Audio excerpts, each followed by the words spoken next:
Bismillahirrahmanirrahim. Innalladzina yashtaruna bi ahdillahi, sak temen utai wong-wong kang menukarkan dengan janji Allah, wa aimanihim, dan sumpah-sumpah mereka menukarkannya dengan samanan qalilan, dengan harga yang murah. Ulaika la khalaqalahum, ulaika la khalaqalahum, mereka itu tidak akan ada yang akan menolong, tidak akan ada pahala sama sekali, lahum, bagi mereka, fil akhirati, ada di alam akhirat nanti. Wala yukallimuhumullahu, kan ora bakal dawuhi marang mereka sapa Allahu, Gusti Allah, wala yanzuru ilaihim, dan Gusti Allah tidak akan memandang mereka wa yaumal kiamat, yang dino kiamat. Wala yuzakihim, lan ora bakal nyuciake sapa Gusti Allah ing mereka, walahum, lan iku kaduwe mereka azabun alimun, utawi siksa yang pedih. Jangan sekali-kali menukarkan komitmenmu kepada Gusti Allah, perjanjian kita dengan Tuhan, ya maksudnya iman kita, keyakinan religius kita, ditukarkan dengan barang yang murah, dengan harga yang murah, artinya mendapatkan keuntungan duniawi, keuntungan material dan murah. Tapi soal murahnya itu menurut saya bukan itu, tapi jangan sampai kita menjual, apalagi murah, mahal pun jangan. Ulaika la khalaqalahum fil akhirati wala yukallimuhumullah, tidak ada baiknya mereka nanti di akhirat, isinya jelek saja.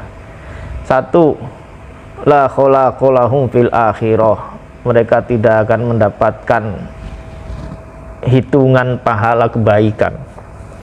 Wala yukallimuhumullahu, dan dicuekin, tidak akan diajak bicara, bahkan dipanggil namanya pun tidak, diperintah pun tidak, dimarahi pun tidak, gitu. Ini level kedekatan loh itu. Jadi dimarahi itu kadang-kadang orang itu senang kepada orang yang dia ingin dianggap dekat, iya enggak? Diminta itu loh senang, diminta berkorban itu senang. Sederhana ya, ini penjelasan sederhana. Kamu nggak usah ke Tuhan aja dulu, apalagi ke Tuhan itu. Diminta berkorban itu loh senang. Dimintai untuk apa ya? Ya berkorban itu artinya mengorbankan apa yang dia punya, lalu diberikan ke orang lain lah, katakanlah. Itu senang. Apalagi dipuji-puji, apalagi diperintah yang menyenangkan, diperintah yang berat pun senang. Jadi levelnya di situ. Bahkan dimarahi pun senang. Jadi ketika orang itu menganggap bahwa saya penting sekali, pengen sekali diakui dekat dengan figur A, maka bahkan ketika dimarahi ku senang, alhamdulillah, berarti aku cik diaku, iya enggak? Lah ini ada orang Gusti Allah sampai marah pun enggak sudi gitu loh.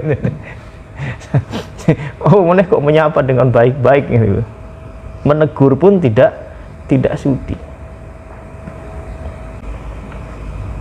Ini saya berbicara dalam perspektif murid ya. Perspektif kita, orang yang mengharapkan kedekatan dari satu pihak, dari oknum itu. Oknum itu bahasa Inggris ya, bukan oknum bahasa Indonesia. Oknum bahasa Indonesia itu maknanya negatif. Di dalam dunia filsafat oknum itu satu pihak gitu, dan itu bukan negatif. Agen itu juga netral itu. Kalau di sini kan kalau agen itu terus negatif.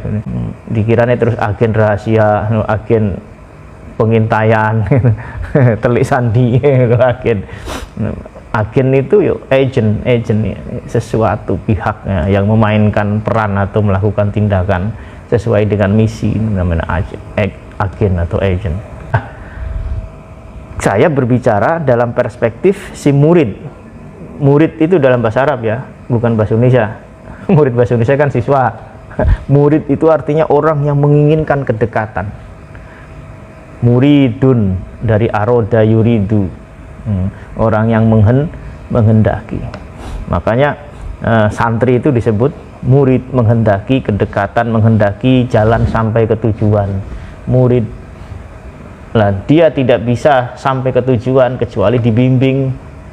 Lah, pembimbingnya namanya mursyid, gitu loh.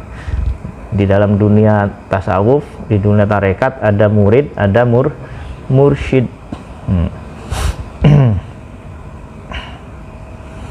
Nah, saya berbicara dari perspektif itu, bukan dari perspektif Tuhan yang orang ingin, atau manusia atau hamba ingin mendekatinya.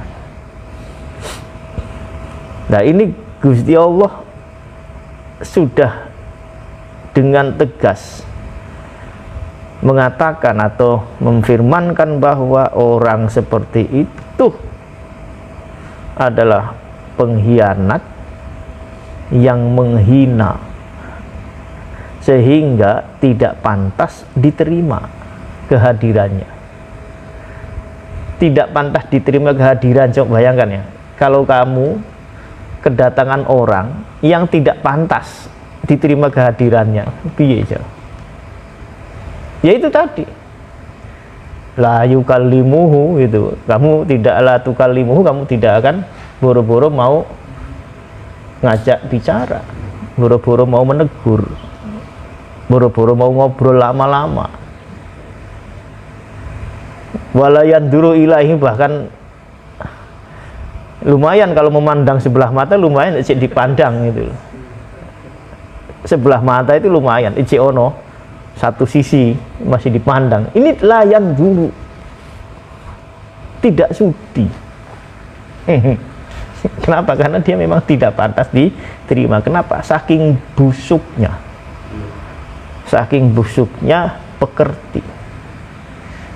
Jadi pekerti itu adalah akumulasi dari kesadaran, motif, sikap, dan tindakan yang disebut pekerti. Jadi pekerti itu aktual, sudah dari hulu hingga hilir, itu namanya pekerti. Kalau masih di hulu, motif. Kalau hulu sudah berani ke langkah ke apa namanya, ke satu tahap maju, namanya kesadaran. Nah, dari kesadaran maju lagi, namanya kesengajaan atau niat atau intensi. Nah, nanti dari intensi itu lalu muncul aksi. Nah, aksi ini dalam ucapan, dalam sikap, maupun dalam tindakan. Aksi itu ada tiga. Aksi itu ada tiga. Jika ditunjukkan dalam bahasa tubuh namanya sikap. Jika ditunjukkan dalam bahasa lisan namanya bicara. Jika muncul dalam bahasa tindakan, ya namanya aksi tadi. Nah, itu semua namanya apa? Pekerti. Dalam hal ini Google pun durung ketemu ini.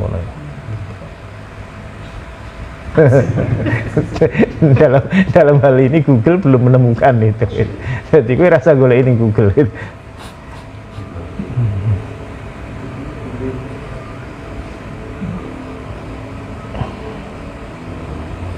paling ketemune rosi khotun fin nafsi kan gitu ya. Al Ghazali meneh. Oke. Nah, pekerti yang busuk itu saking busuknya sehingga membuat orang ini celaka. Wis to. Angel. Apa istilahnya ngono? Angel. Sudah nggak bisa didandani, sudah nggak bisa diperbaiki, sehingga nanti dia la yukallimuhumullahu wa la yanzuru ilaihi. Tuhan tidak akan sudi memandangnya, wala yuzakkihim, dan tidak akan menghormatinya, walahum azabun alim tur. Lagian juga mereka sudah akan sibuk dengan siksa pedihnya Gusti Allah.